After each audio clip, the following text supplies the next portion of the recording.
आशु जी ने जिस कमेटी की रिपोर्ट का जिक्र किया वो कमेटी पॉलिसी से पहले बनाई गई थी दिल्ली सरकार द्वारा और उनको अपने रिकमेंडेशन देने के लिए कहा था।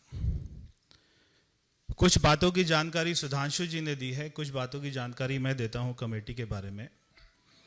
कि कमेटी ने एक रिकमेंडेशन करी कि avoiding of mall practice like brand pushing, कि आप कोई प्रचार नहीं कर सकते कि शराब ज़्यादा बिके, मगर आपने छूट दे दी कि एक पेटी के बदले में एक पेटी फ्री दीजिए। पूरे दिल्ली में नहीं, पूरे देश में ये प्रचार था कि दिल्ली में एक पेटी के साथ में एक पेटी फ्री मिल रही है और दिल्ली से बाहर से लोग आकर दिल्ली से खरीद रहे थे। तो उस चीज़ का प्रचार ये अकॉर्डिंग टू कमेटी रिपोर्ट ये नहीं कर सकते थे। एक इन्होंने जो कमेटी की रिकमेंडेशन थी कि wholesale operation under one government entity, इस बात को नोट कीजिएगा, बहुत ही इंपॉर्टेंट है कि wholesale operation under one government entity, the model to be followed should be similar to the one as followed in the state of Karnataka where KSBCL Karnataka state beverage corporation limited. तो कर्नाटक में जो वहां पर model चल रहा था कि जो होल सेल है, होल सेल का जो काम है वो सरकार को ही करना चाहिए। जो हम बार बार एक आरोप लगाते हैं जिसका आम आदमी पार्टी अभी तक कोई जवाब नहीं दे पाई, ना उनके पास में जवाब है, कि जो L1 का कमीशन इन्होंने, L1 मतलब है वो होलसेलर, L1 का कमीशन इन्होंने 2% से 12% क्यों किया, इसका कभी ये लोग जवाब नहीं देते। तो कमेटी ने कहा कि जैसे कर्नाटक में होता है कि वहां पे सरकार ही होलसेल का काम करती है, तो यहां पर भी सरकार होलसेल का काम करे ताकि हम उसको कंट्रोल कर सकें और सरकार को मुनाफा आए। फिर ये कमेटी की रिपोर्ट में कहा कि नॉन कंफर्मिंग एरियाज जैसे कि गांव हैं, जैसे कि कॉलोनीज हैं, जहां पर कोई कमर्शियल मार्केट नहीं है, जहां पर कोई DDA की, कोई MCD की मार्केट नहीं है, वहां पर नहीं खुल सकती दुकानें। मगर इन्होंने जब ऑक्शन किया जोन्स का तो इन्होंने नॉन कंफर्मिंग एरिया को भी बेच दिया। उसके बाद में कमेटी कहती है कि only individual can apply for licence, यानी कि इनका टारगेट था कि 800 दुकान खोलेंगे तो 800 लोगों को एक एक दुकान एक एक आदमी को देंगे। कभी कमेटी ने नहीं कहा कि आप पूरा कार्टेल बनाकर एक एक आदमी को 100 दुकान दे दीजिए, एक एक आदमी को 2 जोन दे दीजिए, कभी कमेटी ने ऐसा नहीं कहा। उसके बाद में कमेटी ने, जो भी सुधांशु जी ने जिसका जिक्र किया, नो मैन्युफैक्चरर और wholesale licence holder is allowed to bid for zonal licence, कि जो होलसेलर होगा वो मैन्युफैक्चरर नहीं हो सकता, जो मैन्युफैक्चरर होगा वो रिटेलर नहीं हो सकता, जो रिटेलर होगा वो मैन्युफैक्चरर नहीं हो सकता। मगर 2 कंपनियों की मैं यहां पर अपना जिक्र करना चाहता हूं। एक है महादेव, वो तीनों ही है जो कि मिसेस चड्डा चलाते हैं। उसके बाद में एक है बड़ी पंजाब। तो ये 2 कंपनियां ऐसी हैं जो तीनों का काम करती हैं। ये शराब बनाती भी हैं, इनके पास में L1 का लाइसेंस भी है और इनके पास में दिल्ली में जोन्स भी हैं। फिर एक है महादेव, एक है बड़ी पंजाब। फिर इसमें एक इंपॉर्टेंट पॉइंट है कि if the applicant does not accept the licence after winning the bid within the stipulated time frame, EMD amount shall stand forfeited.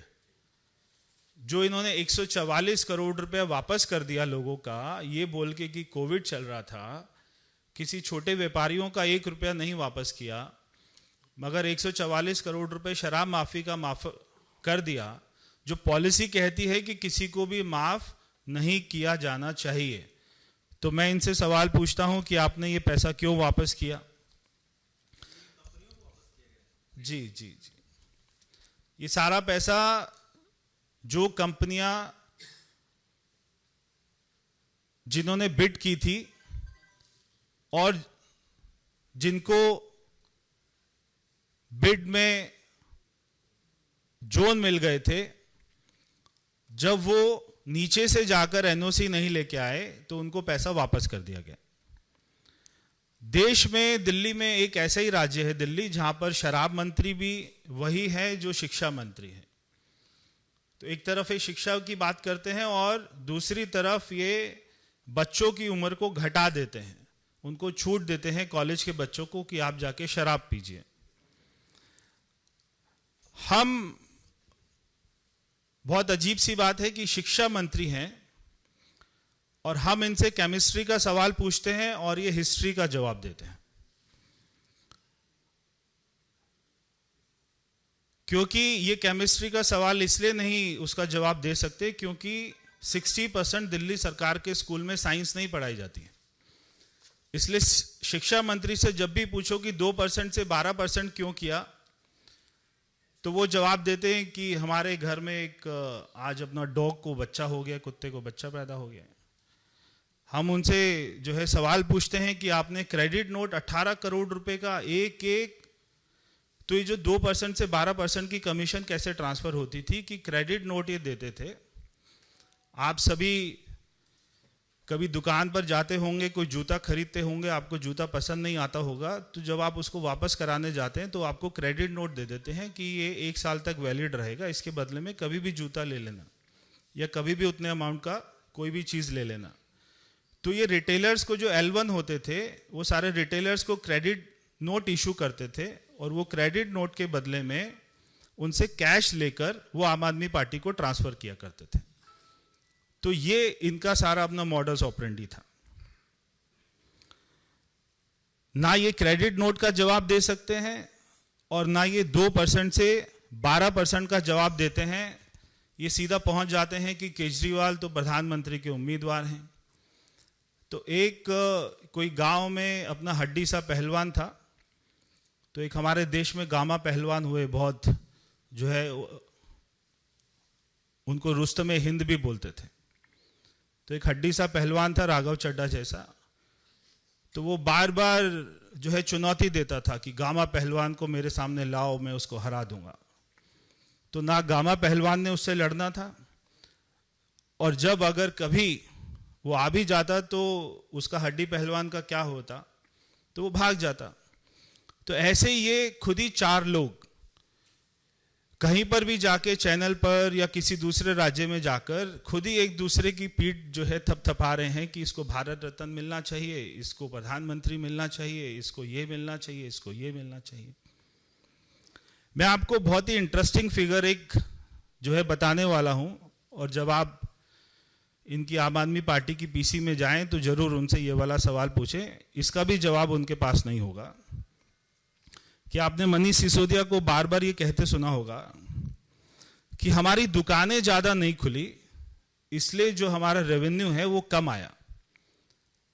अब आप ये जो मैं आपको फिगर दे रहा हूं इसके बारे में जरा सुन लीजिए कि 2020 और 2021 में, अगर मैं 19 और 20 की बात करूं तो दिल्ली में 10,000 करोड़ की शराब बिकी 2019 और 2020 में। 2020 और 21 में दिल्ली में 7,860 करोड़ की शराब बिकी। और जब ये पॉलिसी आई तो केवल 7 महीने के अंदर में जो दिल्ली में शराब बिकी है वो अमाउंट है 10,000 करोड़ रुपया। तो जो पुरानी पॉलिसी में एक साल में 7,800 करोड़ की शराब एक साल में बिकती थी, इन्होंने 7 महीने में 10,000 करोड़ की शराब बिकी है दिल्ली में 7 महीने में। तो ये बात को नहीं कह सकते कि हमारी दुकानें कम खुली हैं इसलिए हमारी शराब जो है कम बिकी है। इनकी शराब 1.5 गुना ज्यादा बिकी है। और एक्साइज की ड्यूटी इन्होंने कर दी 1%। अब मैं आपको एक्साइज के ऊपर में भी आपको उनसे सवाल पूछना चाहिए कि 19-20 में आपको एक्साइज ड्यूटी 4,200 करोड़ रुपया सरकार को मिली। 20-21 में एक्साइज आपको 3,300 करोड़ रुपया मिला। मगर जब आप नई पॉलिसी लेके आए तो केवल 158 करोड़ रुपया एक्साइज मिला। एक्साइज 158 करोड़ रुपए, यानी कि एक्साइज में भी लॉस है और आपके रेवेन्यू में भी लॉस है। तो मैं मनीष सिसोदिया जी से पूछना चाहता हूं कि आप इस बात का जवाब दें कि आपकी सरकार को एक्साइज में 3000 करोड़ का लॉस हुआ है और आपके रेवेन्यू में 3500 करोड़ का लॉस हुआ है। ये सरकारी लॉस है, ये आपको हुआ है या नहीं हुआ है, इस बात का जवाब दे दें। ये तो सारे डाटा होंगे एक्साइज के पास में, एक्साइज विभाग के पास में, आपके पास में। तो सरकार को पिछले साल की तुलना से एक्साइज में कितना लॉस हुआ है और आपको रेवेन्यू में कितना लॉस हुआ है, इस बात का मनीष सिसोदिया उत्तर दे दें कि आपको 3500 करोड़ रुपए का लॉस हुआ है या नहीं हुआ है रेवेन्यू में, और 3000 करोड़ रुपए का एक्साइज में लॉस हुआ है या नहीं हुआ है, इस बात का जवाब दे दे। और जो 6500 करोड़ रुपया सरकार को लॉस होता है, देखिए ये अपने आप में एक बहुत बड़ा क्राइम है कि सरकार जिस पॉलिसी में उसको 6500 करोड़ रुपया ज्यादा मिल रहे हैं, अगर सरकार एक नई पॉलिसी लेकर आती है और उसमें ऐसे चेंजेस करती है कि जिसमें सरकार को 6500 करोड़ रुपया कम आता है, तो ये अपने आप में एक बहुत बड़ा क्राइम है। तो वो 6500 करोड़ रुपया कहां जाता है जो सरकार को लॉस हो रहा है?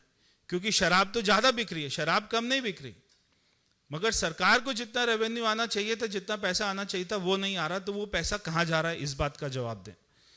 तो ये कई ऐसे बिंदु हैं जिनसे जब आप उनसे केमिस्ट्री का सवाल पूछेंगे तो आपको हिस्ट्री बताएंगे। तो इसीलिए यही हाल है कि जो है इनके बच्चे ये बार बार अपने स्कूल में जाकर बोलते हैं कि आप पेपर में कुछ भी लिख कर आ जाना, उसको खाली मत छोड़ना। ऐसे भी हमने वीडियो देखे कि कुछ भी कोई कहानी लिख के आ जाना, पिक्चर की, शोले पिक्चर की कहानी लिख के आ जाना, खाली मत छोड़ के आना, आपको पास कर देंगे। तो वैसे ही ये दिल्ली की जनता को, देश की जनता को गुमराह कर रहे हैं। बहुत